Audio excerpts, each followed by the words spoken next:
partager le message de ce matin. Et j'ai pris un thème que j'aime beaucoup et une histoire aussi qu'on trouve dans le livre de Zacharie au chapitre 4, verset 1er. J'aime ce passage parce que c'est un petit peu, je dirais, l'image de ce que nous vivons. Et que le Seigneur nous donne d'aller jusqu'au bout. L'ange qui parlait avec moi revint et me réveilla comme un homme qu'on réveille de son sommeil. J'aime bien, on a besoin d'entendre des fois les anges nous parler, nous réveiller. Et on voit au verset 5, l'ange qui parlait avec moi me répondit, « Ne sais-tu pas ce que signifient ces choses ?» Je dis, « Non, mon Seigneur. » Alors, il reprit et me dit, « C'est ici la parole que l'Éternel adresse à Zorobabel. Ce n'est ni par la puissance, ni par la force, mais c'est par mon esprit, dit l'Éternel des armées. Qui es-tu, grande montagne, devant Zorobabel? Tu seras aplani. Il posera la pierre principale au milieu des acclamations, grâce, grâce pour elle. La parole de l'Éternel me fut adressée en ces mots. Les mains de Zorobabel ont fondé cette maison, et ses mains l'achèveront. Et tu sauras que l'Éternel des armées m'a envoyé vers vous. Et j'aimerais qu'on regarde le verset 10 parce que c'est le thème de mon message. Car ceux qui méprisaient le jour des faibles commencements se réjouiront en voyant le niveau dans la main de Zorobabel. Ces sept sont les yeux de l'Éternel qui parcourent toute la terre. Et je dirais que c'est important de regarder aux faibles commencements, aux petites choses qui sont l'essentiel de ce que nous sommes et de ce qui plaît à Dieu. Les petites choses, les petites mains, les mains qu'on ne voit pas, ces mains qui travaillent dans l'ombre, mais qui sont si précieuses dans le temple de l'Éternel. Et c'est important pour nous de s'appuyer sur cette promesse dans l'Église. Zorobabel a été envoyé, vous le savez, pour reconstruire le temple. Le temple avait été détruit.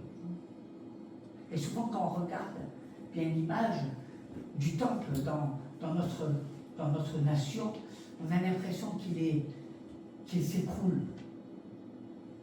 Et le temple avait été dévasté, détruit. Et Zorobabel a été libéré de la captivité alors qu'il était à Babylone pour retourner à Jérusalem et pour reconstruire ce temple, ces murailles. Il avait les faveurs du roi de Babylone pour construire le mur de la ville. Et lorsqu'il est revenu, tout a commencé bien, mais comme le dit le texte, c'est comme une montagne qui se dressait devant lui. Il y avait des milliers d'obstacles. Et c'est vrai que quand on veut faire quelque chose, on a toujours le sentiment qu'il y a des montagnes qui se dressent, des obstacles. On pourrait chercher des excuses, on pourrait se dire, c'est ce peuple, on pourrait chercher, c'est ce lieu, on pourrait... J'entends souvent des gens qui disent, oui, mais c'est la France. Alors la France, on a l'impression qu'en France, les chrétiens sont différents des autres, ils doivent être un peu plus têtus, obtus. On a l'impression qu'on met des images ou des pensées qui ne sont pas le reflet de la réalité. On cherche des excuses, on se cherche toujours. Et Zorobabel a fondé, il a posé les fondations. Et je crois que nous devons poser la fondation de Jésus.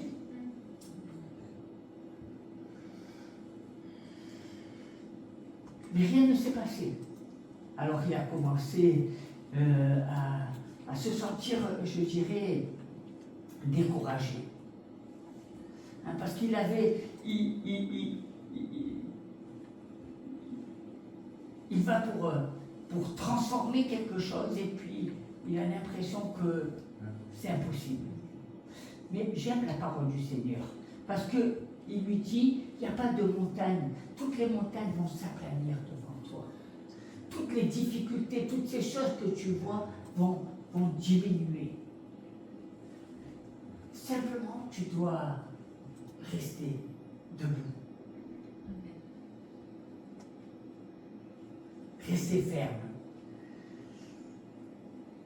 Et puis, des petites choses. Ces mains, vous savez, qui mettent les fondations, c'est ces mains qui ont reconstruit le temple. Il n'avait rien. Dans ses mains, il y avait un fil à plomb. Et ce fil à plomb lui a permis de reconstruire le temple. Dans vos mains, il y a toujours quelque chose. Mais vous ne le voyez pas. Vous voyez toujours autre chose. Vous cherchez toujours autre chose. Qu'est-ce qu'il y a dans tes mains que tu peux donner? Un don gratuit. Quelque chose qui aide le corps de Christ.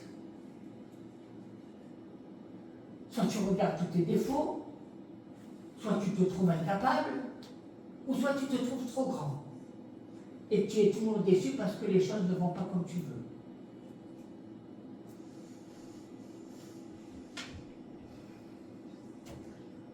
Dieu a commencé, il a dit, ne méprisez pas les petites choses. Ne méprisez pas les petites choses. Méprisez. Avoir du mépris.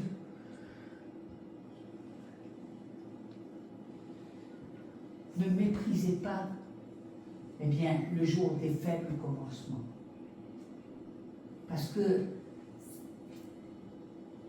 tous ceux qui vont vivre ces temps se réjouiront en voyant le niveau dans la main de Zorobabel.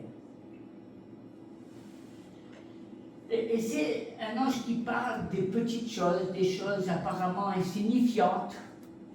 Vous savez, il y a des gens qui pensent qu'il y a beaucoup de choses insignifiantes. Ils sont au-dessus des choses, de la vie. Alors pour eux, les choses de la vie sont insignifiantes. C'est insignifiant ceci, c'est insignifiant cela, c'est insignifiant. Moi, je suis tout pour le Seigneur. Va dans le ciel. Qu'est-ce que tu fais sur cette terre? Tu n'as rien à faire. Va ailleurs.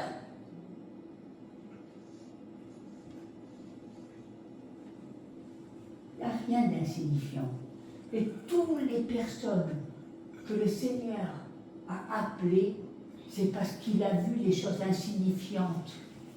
Les petites choses que les autres ne remarquaient pas. Quand il a appelé David, même son père n'avait pas confiance en lui. Pour lui, c'était un rejeton, rien. Il était dans la campagne.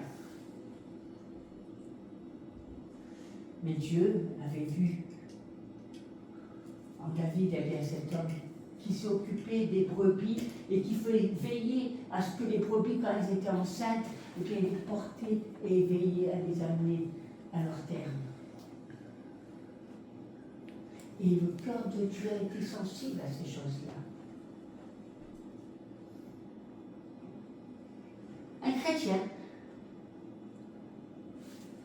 chrétien, né de nouveau, qui ne se prend pas pour ce qu'il n'est pas. Et c'est de cet homme-là, eh bien, qu'il y a eu un roi, et un roi remarquable, le roi David. Et c'est formidable. Zorobabel a posé les bases et pendant 10 ans, rien ne s'est produit. 10 ans. Il y a 10 ans. Peut-être qu'il y a 20 ans que tu as fait des rêves, que tu avais des pensées, que rien ne s'est passé. Rien comme tu le voulais.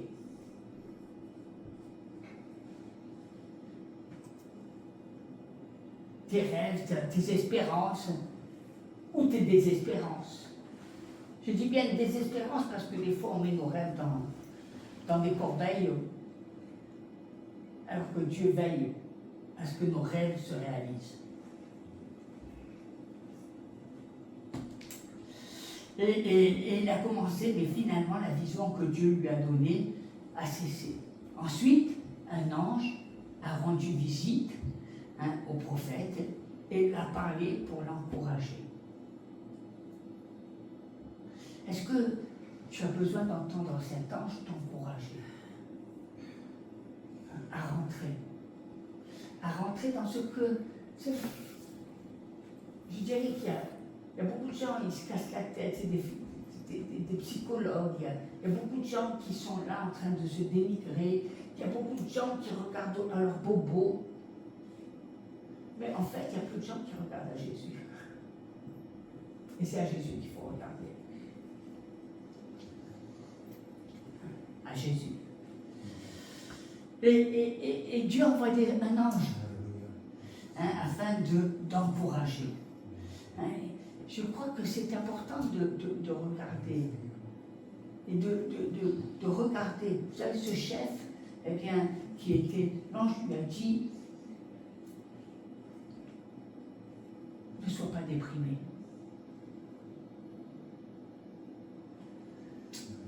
Ne sois pas déprimé. Il faut sortir des fois de la dépression. Il faut sortir de la déprime. Il faut sortir, parce que des fois on dit, mais ça ne marche pas comme je veux. Ou alors j'ai des attentes. Mais qu'est-ce qu'il fait le Seigneur? Il ne répond pas à mes attentes. Non. Peut-être c'est des attentes, peut-être c'est ta vision, mais est-ce que c'est la vision de Dieu? Vous savez, la vision de Dieu, on la connaît quand on se met à genoux et qu'on commence au petit commencement.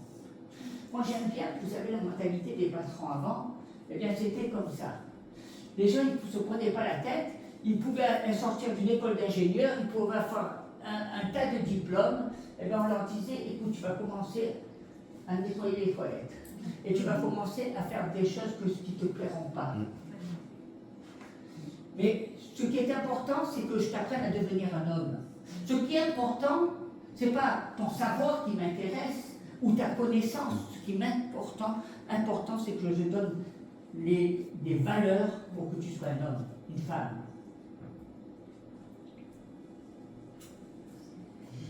Et quand tu commences par les petites choses, tu vas te rendre compte que tu ne te plains pas quand tu fais des grandes choses, parce que tu seras passé par le bas.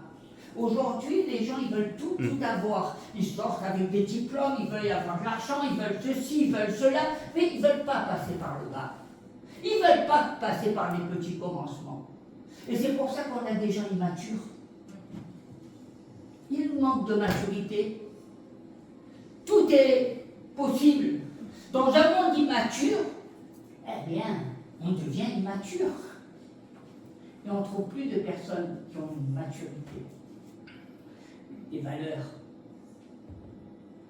Des valeurs qui font eh bien que une femme est une femme, et elle sait où elle marche, et elle sait où elle va. Mais souvent, eh bien, on est déprimé. C'est un nouveau mot, ça, déprime. Vous savez, c'est le mot déprimé, c'est souvent dépression. C'est pour les gens qui ont le ventre trop plein. Je crois que celui qui a faim, il n'a pas le temps d'avoir une dépression. Parce qu'il doit se battre tous les jours pour manger. C'est le mot dépression pour les riches, pour ceux qui souvent n'ont pas grand-chose à faire, qui se cherchent des poux sur la tête, au lieu de rechercher la face de Dieu. Oui, c'est dur, mais nous sommes à l'école de Jésus. Et quand on est à l'école de Jésus, eh bien, le Seigneur nous rend fort. Il nous rend fort. Et puis, ne laissez pas la frustration, eh bien, vous lier, vous décourager, vous dire mais qu'est-ce que je fais? Il y a des gens qui se sont toujours posé la question, qu'est-ce que je fais dans ce lieu? Peut-être qu'il y a quelques années tu te posais cette question, aujourd'hui il y a un nouveau lieu. Mais encore tu es là en train de te poser la question, mais qu'est-ce que je vais faire dans ce nouveau lieu? Et c'est dans le découragement, la frustration, alors que Dieu a besoin des mains. Dieu n'a pas besoin de superbe. Non, il a besoin de mains. Des gens simples. de gens qui sont là. Que quand on les appelle, ils disent je suis présent. Des gens qui ne font pas la fine bouche. Des gens qui apprécient ce qu'ils font. Vous savez, il y a une personne comme ça qui a apprécié ce qu'il faisait. C'est Joseph. Joseph, on l'a envoyé, il est sorti, il a été vendu par ses frères, il a été vendu comme esclave, il s'est retrouvé. Mais à chaque étape de sa vie, là où il était, il faisait des choses. Même en prison, il était arrivé à se faire remarquer et il faisait des choses. Si bien que la prison n'était plus du tout la même. Alors, on avait l'impression qu'il y avait Monsieur Tornade qui était passé. On a besoin de Joseph dans les prisons.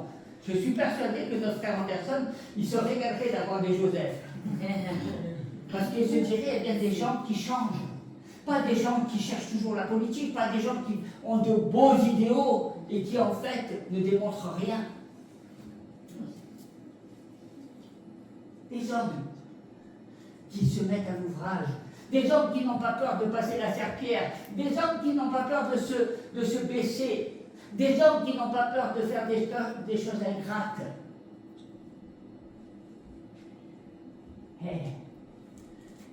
C'est là où on voit la main de Dieu. C'est là où le Seigneur agit, c'est là où il a planifie, c'est là où le Seigneur se met à l'œuvre. Est-ce que je vais être bon? Est-ce que je vais être mauvais? Est-ce que je vais pouvoir correspondre? Non, il n'y a pas de candidature, on ne vous demande pas votre CV, on ne vous demande pas des antécédents, on ne vous demande pas votre expérience. On n'est pas là dans l'entreprise de Dieu. Eh bien, Dieu, il ne demande pas tout ça. Il demande des cœurs. Alléluia.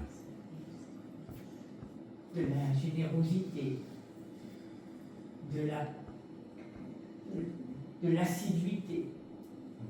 Parce que, vous savez, beaucoup de gens, ils ont beaucoup de choses. Mais, à vouloir faire beaucoup de choses, tu ne fais rien.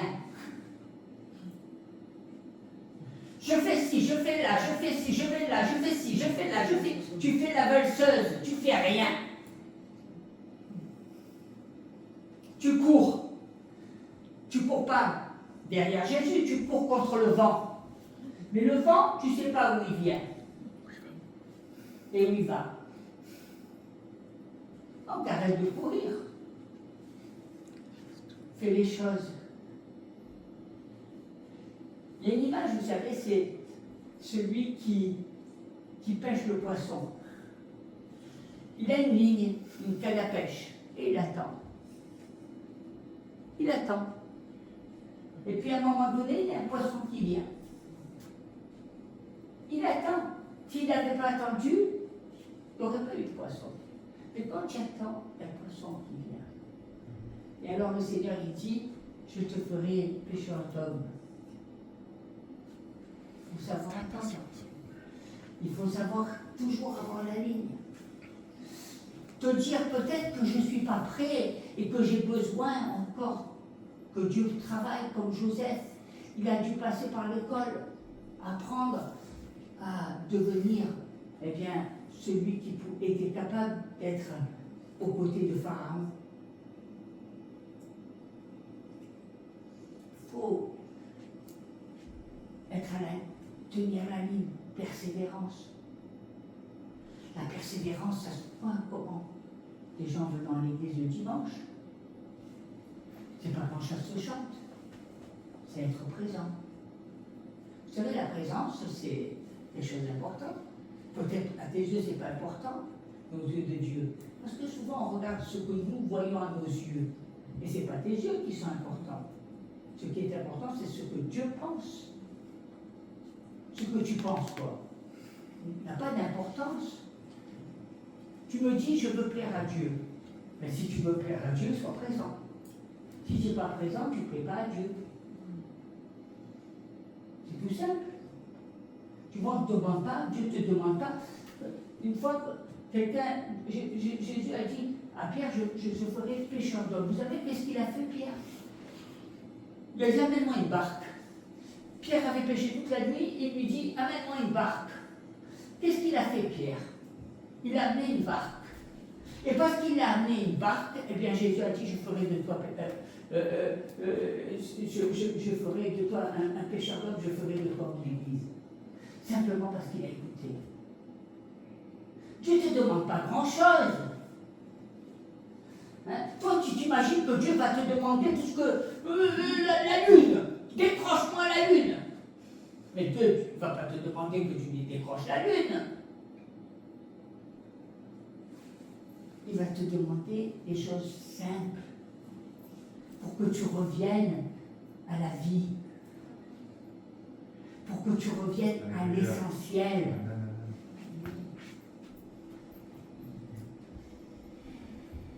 Ce n'est pas des Don Quichotte qui cherchent, qui déplacent de l'air. C'est des hommes, eh bien, qui labourent. Vous connaissez l'histoire des talents. Hein, il a donné des talents. 3 pièces d'or à l'un, 2 pièces d'or à un, une autre à l'autre, et le troisième, qu'est-ce qu'il a fait? Il a eu peur, il a mis sous la terre. Et qu'est-ce qu'il a dit, Jésus? Il a dit, bien, à celui qui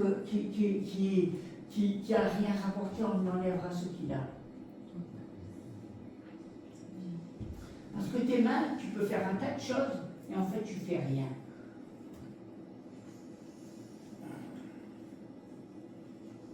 Tu te caches. Il faut porter du fruit. Jésus lui a dit, tu aurais pu les mettre à la banque et sans rapporter des intérêts. Je ne demande pas la lune. Je ne demande pas de décrocher, simplement d'aller à la banque et de poser ton argent et tu verras à quel dépense fait son effet. Hein, nous avons besoin de, je dirais, d'être là et d'attendre. Il y a des gens qui viennent d'attendre quoi? D'attendre véritablement la vision de ce que Dieu veut pour toi. Pas de ce que toi tu veux, de ce que Dieu veut pour toi. Et Dieu nous donne une vision qu'on attend et qu'on sait attendre. C'est pas qu'on fait, c'est qu'on sait attendre. La clé du succès, c'est l'attente. C'est là où Dieu marque eh bien, sa persévérance, où il apprend, où il te forme hein, dans ces choses. Et je crois que c'est important parce que il y a tellement de gens qui ont une vision qui n'est pas celle de Dieu. Ils cherchent leur propre vision au lieu de chercher la vision de Dieu. Quand tu veux avoir une vision, il faut que tu te soumettes à la vision de Dieu. Et quand tu te soumets à la vision bien des hommes, c'est là que tu es capable d'être utilisé. Si tu veux avoir ta propre vision, tu es un pion libre. Et tu ne portes aucun fruit.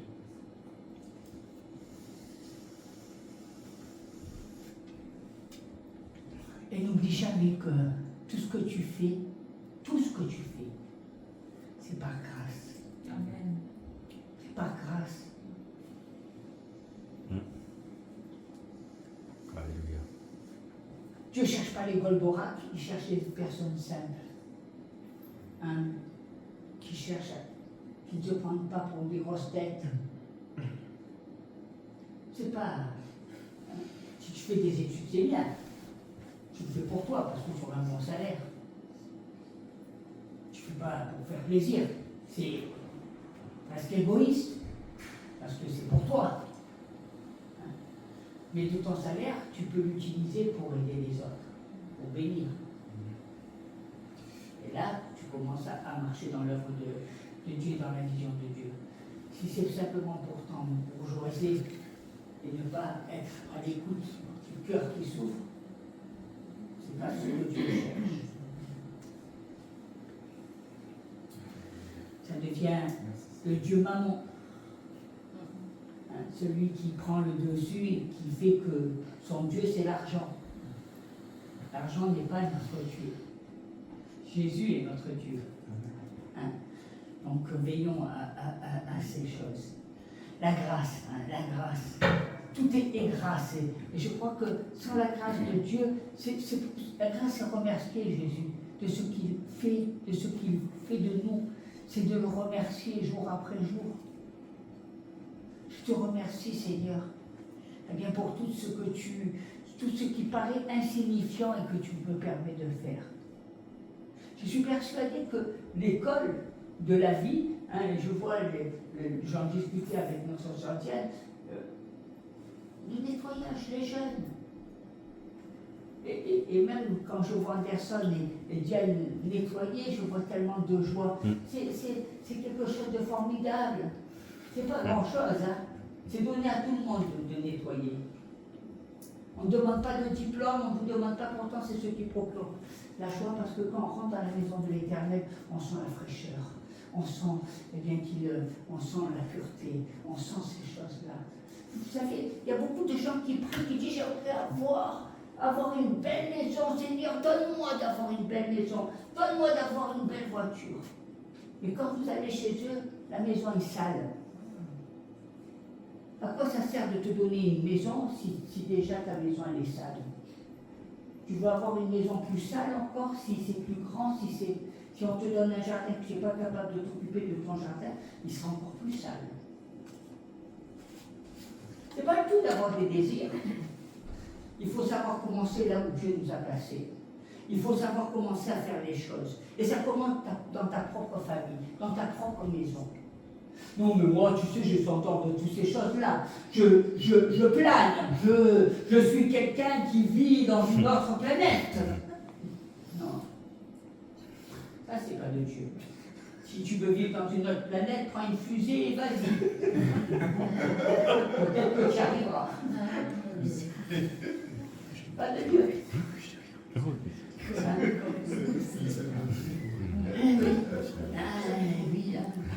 Mais les blagues, ça marche pas. Vous savez, Zorobabel, il a commencé, et puis la vie des montagnes, ça s'est achevé, pendant 10 ans, il a dû attendre. Et Dieu lui a dit, t'inquiète pas, c'est pas fini. Ton temps n'est pas encore fini. Ce que je t'avais demandé, c'est pas fini. Tu vois, c'est là où on a un Dieu qui est formidable. Parce que, des fois, je dis, on est tous des serviteurs inutiles.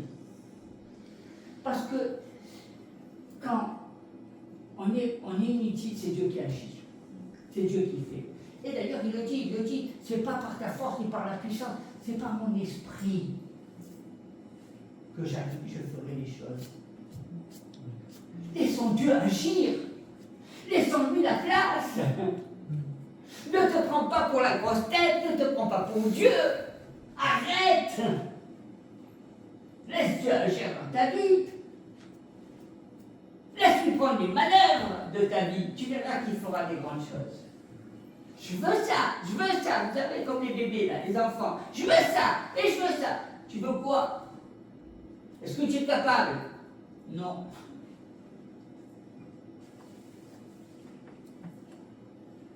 Immaturité. Laissons Dieu agir. Laissons-lui la place. Hein. Faisons-lui grâce de toutes ces merveilles. Et je dirais, c'est... Vous savez, alors on parle, on dit souvent, vous savez, à Marseille, les chrétiens, c'est impossible. La guerre, la France, vous savez ce qui se disait eh bien, il est dit de Nazareth, pourrait-il sortir quelque chose de bon?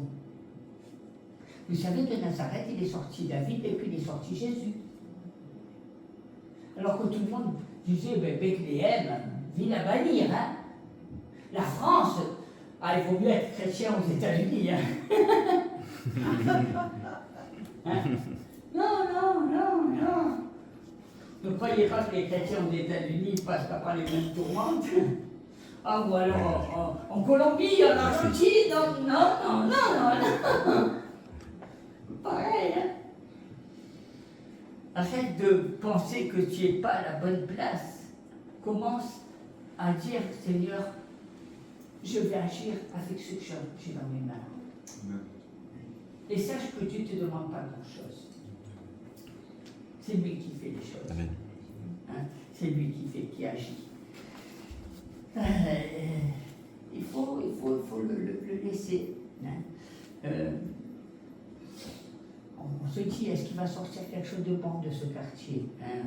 Ou est-ce que quelque chose de bon peut sortir de cette famille dysfonctionnelle, avec un couple qui est marié avec une autre femme? Non, non, non, non, non, non, non, non.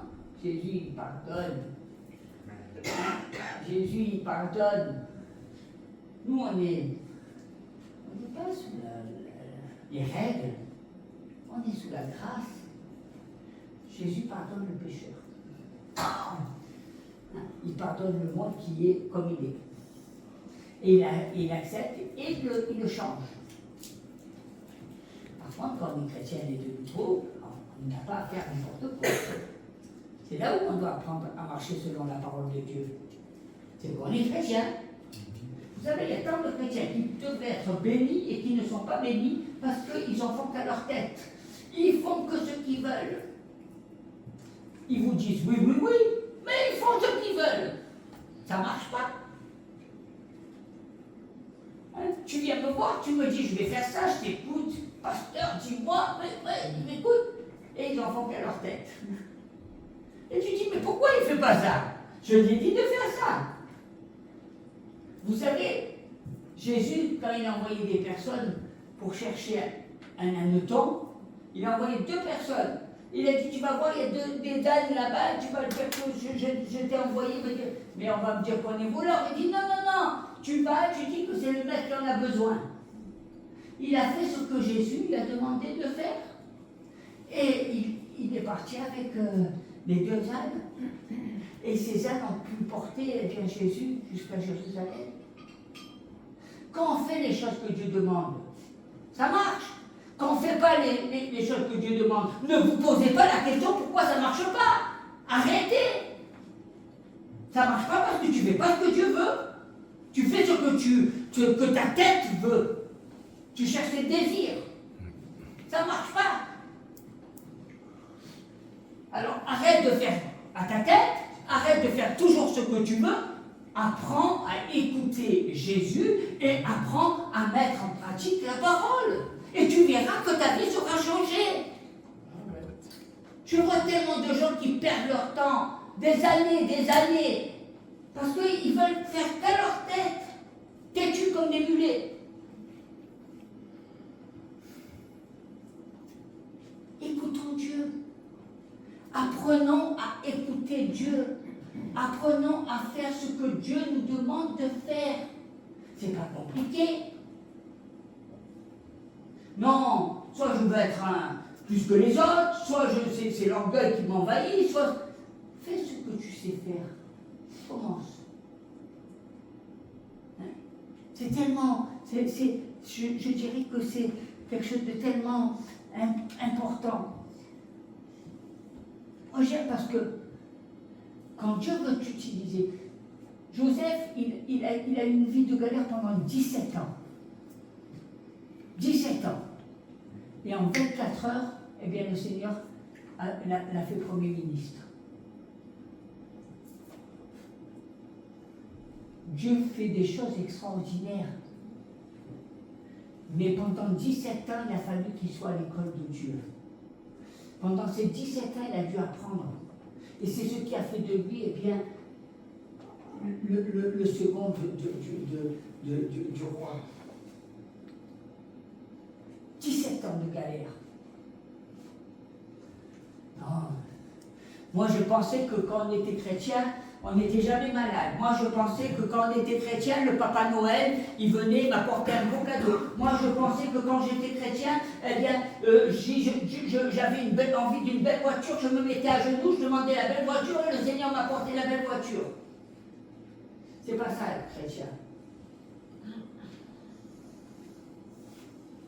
Ça, c'est les chrétiens. Vous avez des films de télévision qu'on montre aux enfants avec les super pouvoirs, tac-tac, voilà. Hein, ça c'est pas Jésus. Jésus, il peut faire au-delà de ces choses-là. Et quand il fait quelque chose, c'est qu'il sait ce qu'il fait.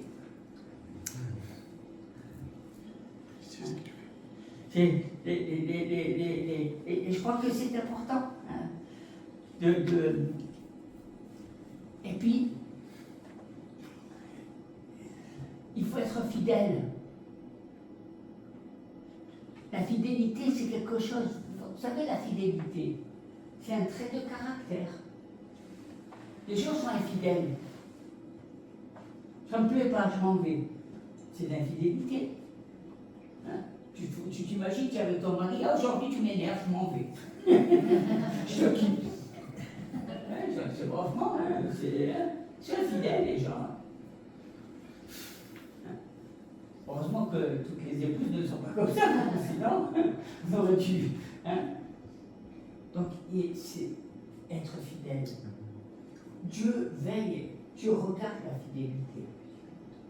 C'est un cadeau précieux que la fidélité. La fidélité, c'est quelque chose de merveilleux, c'est ce qui fait que, eh bien, tu te sens, tu fais qu'un.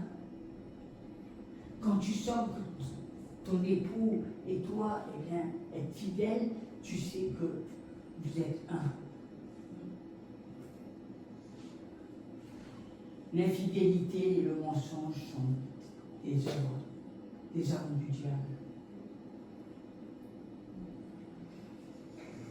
Le mensonge souvent nous amène à l'infidélité. Le mensonge nous amène à la séduction. Le mensonge nous amène à faire ce que nous voulons être, montrer notre personne. Mais le mensonge nous amène à notre perte. Et nous avons besoin de fidélité. Dieu est un Dieu fidèle. Hein, Dieu est un Dieu fidèle. Et quand il voit qu'on est fidèle dans les petites choses, eh bien c'est qu'on peut être fidèle dans les grandes choses. C'est quand on est fidèle dans les petites choses qu'on peut devenir fidèle dans les grandes choses. Si on n'est pas fidèle dans les petites choses, on ne sera jamais fidèle dans les grandes choses. C'est pour ça qu'on regarde, que Dieu regarde. Dieu, il regarde ta fidélité. Et s'il voit que tu es fidèle, eh bien, tu verras, il te dira de faire de grandes choses. Parce qu'il a vu que tu étais fidèle. On doit apprendre à être fidèle.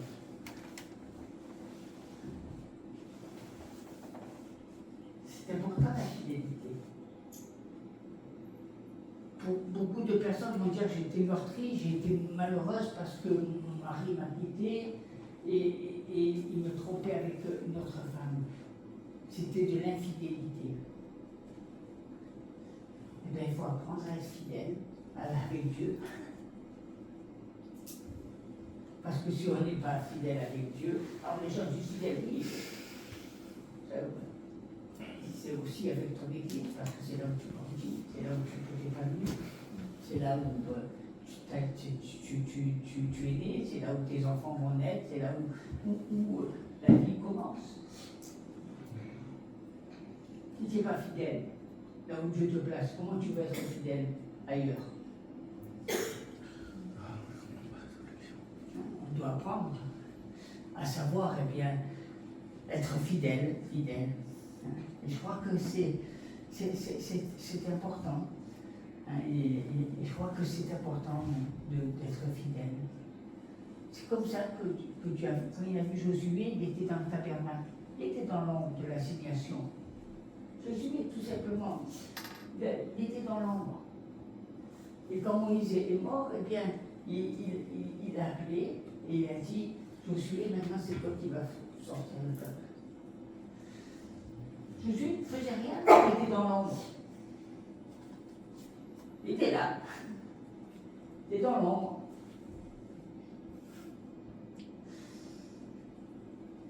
Élie était aussi dans l'ombre. Il était au service, il apportait le café, le thé.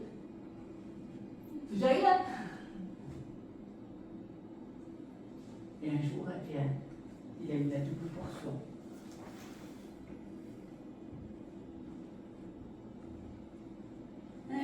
La fidélité, vous savez, ça paye, la fidélité. Être là, au bon moment, au bon endroit, ou l'autre, eh bien, le Seigneur est là pour bénir, pour accomplir tes rêves, pour amener plus loin, pour t'amener plus loin dans ce qu'il a prévu pour toi. C'est pour ça qu'on doit veiller, ne pas mépriser les petites choses. On va terminer dans la prière, si vous voulez. Alléluia, Seigneur, merci. Merci parce que ton Église, cette Église de demain, eh bien, elle a besoin de mains, elle a besoin des petites choses. Elle a besoin d'une personne qui sait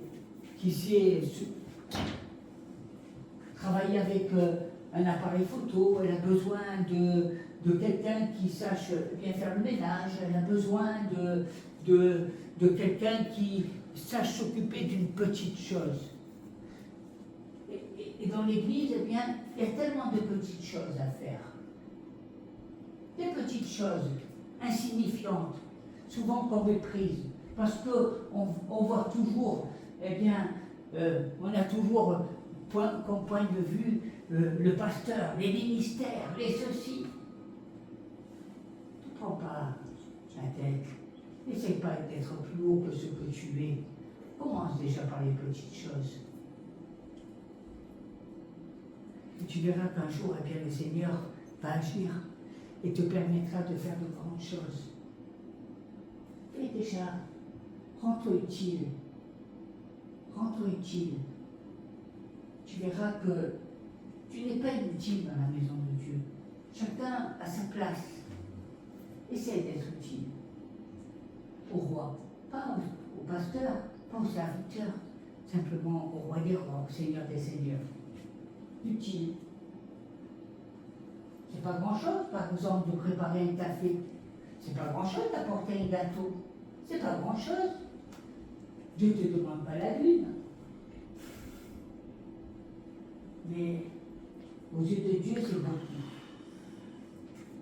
Aux yeux de Dieu, il voit ton cœur. Il voit combien tu l'aimes.